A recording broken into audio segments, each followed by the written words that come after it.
கிருஷ்ணகிரி மாவட்டம் போச்சம்பள்ளி அருகே புளியம்பட்டி அரசு மேல்நிலைப் பள்ளியில் 500க்கும் மேற்பட்ட மாணவ மாணவியர் படிக்கின்றனர். இப்பள்ளிக்கும் அரசம்பட்டி முத்தமிழ் அரசு பள்ளியில் படிக்கும் +1 மாணவ மாணவியருக்கும் சேர்த்து பர்கூர் திமுக எம்எல்ஏ மதியழகன் தலைமையில் இலவச சைக்கிள் வழங்கும் நிகழ்ச்சி நடந்துள்ளது. இந்நிகழ்வில் புளியம்பட்டி பள்ளியில் கணக்கு ஆசிரியராக பணியாற்றும் குமார் நிகழ்ச்சியை ஒருங்கிணைத்து பேசியுள்ளார். அப்படி அவர் பேசுகையில், இது பள்ளிக்கூடத்தில் நடக்கும் ஒரு விழாவா அல்லது அரசியல் மேடையா என்ற சந்தேகமே வரும் அளவிற்கு ஆளும் கட்சியை புகழ்ந்து பேசியுள்ளார். கல்வியை கொடுத்து கல்வி கண் திறந்து வருகிறார் திராவிட மாடல் அரசர் என்று பேசியுள்ளார். இன்னும் எம்எல்ஏ மதியழகன் அவர்களை கட்சி தொண்டன் போல் அண்ணா என்றழைத்து கவிதையெல்லாம் வாசித்து அவரிடம் வைத்த கோரிக்கைதான் ஆசிரியரின் அரசியல் பேச்சின் உச்சம் எனலாம். அண்ணா, இந்த அரசுக்கும் உங்களுக்கும் பிடிக்காத கலர் காவி. அந்த நிறத்தில் 3 கட்டிடங்கள் இருக்கின்றன. அதை மாற்றி புதிய வண்ணம் தீட்ட நிதியுதவி தாருங்கள் அண்ணா என்று பேசியிருக்கிறார். அவர் பேசிய காணொளி இதோ.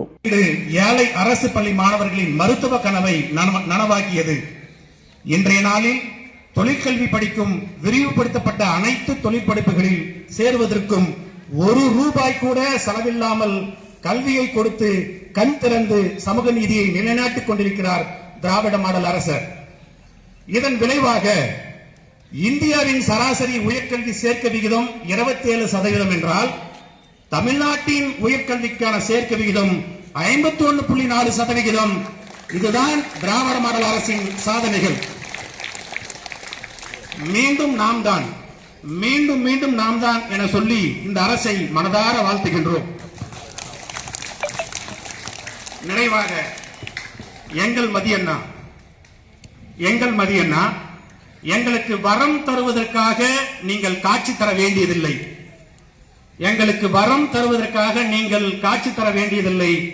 நாங்கள் வழிபடுவதற்காகவே காட்சி தந்தால் போதும் அண்ணா. தலைமையிட்ட அனைத்து பணிகளையும் மிகச் சிறப்பாக செய்து தொகுதி மக்களின் இதயங்களில் நிரந்தர எம்எல்ஏவாக இடம்பெற்றிருக்கும் எங்கள் மண்ணின் மைந்தரே, நன்கொடை நாயகரே, உங்கள் பணியில், உங்கள் அன்பில், உங்கள் பணிவில் அனைத்து மக்களும் உயிராய் இருக்கிறார்கள் உங்கள் மீது. அடுத்த முறை மட்டுமல்ல அடுத்தடுத்த முறையும் இந்த தொகுதியின் சட்டமன்ற உறுப்பினர் நீங்கள் மட்டுமே.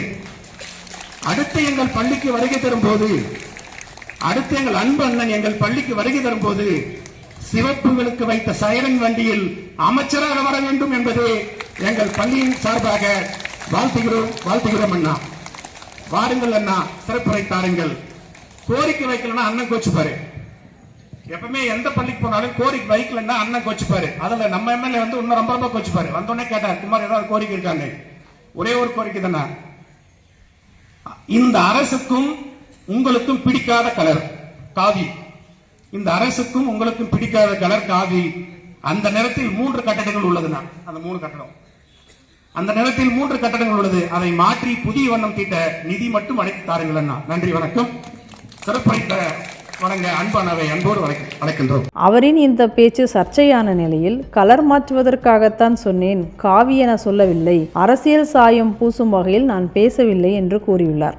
ஆனால் வீடியோவில் அவர் காவி என்று சொல்வது தெளிவாக நம்மால் கேட்க முடிகிறது. அவரின் இந்த வீடியோ அரசியல் பேச்சில்லாமல் வேறு என்ன என்பதை கேட்பவர்கள் புரிந்து கொள்வார்கள். இந்நிகழ்வோடு வேறு ஒரு நிகழ்வையும் நாம் இச்சமயத்தில் ஒப்பிட்டு பார்க்க வேண்டியுள்ளது. ஒரு 6 மாதத்திற்கு முன்பு ஈரோடு மாவட்டம் நம்பியூரில் அரசு ஆண்கள் மேல்நிலைப் பள்ளியில் தலைமை ஆசிரியர் ஆனந்த்ராஜ் பணியிட மாற்றம் செய்யப்பட்டார். எதற்கு என்றால், அவர் முன்னாள் அமைச்சர் செங்கோட்டையனை புகழ்ந்து பேசிவிட்டார் என்பதற்காக. ஆனால் அவர் நேர்மையான ஒரு தலைமை ஆசிரியர் மட்டுமல்லாமல் அந்த பள்ளியின் நலனுக்காக தொடர்ந்து பாடுபட்டவர். இத்தனைக்கும் அதில் அவர் எந்த அரசியல் செய்தியையும் பேசவில்லை. தொடர்ந்து அந்த பள்ளிக்கு செங்கோட்டையன் ஸ்பான்சர் செய்வதை குறிப்பிட்டு பாராட்டி பேசினார். அதற்கே அவரின் உடல்நலத்தை கூட கருத்தில் கொள்ளாமல் அவரை நம்பியூரிலிருந்து 60 கிலோமீட்டர் தொலைவில் இருந்த ஒரு இடத்திற்கு இடமாற்றம் செய்தார்கள். இப்போது வெளிப்படையாக அரசியல் பேசியதோடு மட்டுமல்லாமல் இல்லை என்று பொய் சொல்லி மறுத்திருக்கும் இந்த கணித ஆசிரியர் மீது பள்ளி கல்வித்துறை நடவடிக்கை எடுக்குமா? பள்ளி வளாகங்களில் நடக்கக்கூடிய நிகழ்வுகளுக்கு அரசிடம் முன் அனுமதி பெற வேண்டும் என்றெல்லாம் அரசாணை வெளியிட்ட இந்த அரசு இவரின் இந்த பேச்சுக்கு என்ன நடவடிக்கை எடுக்கும் என்பதே அனைவரின் கேள்வியாகவும் இருக்கிறது.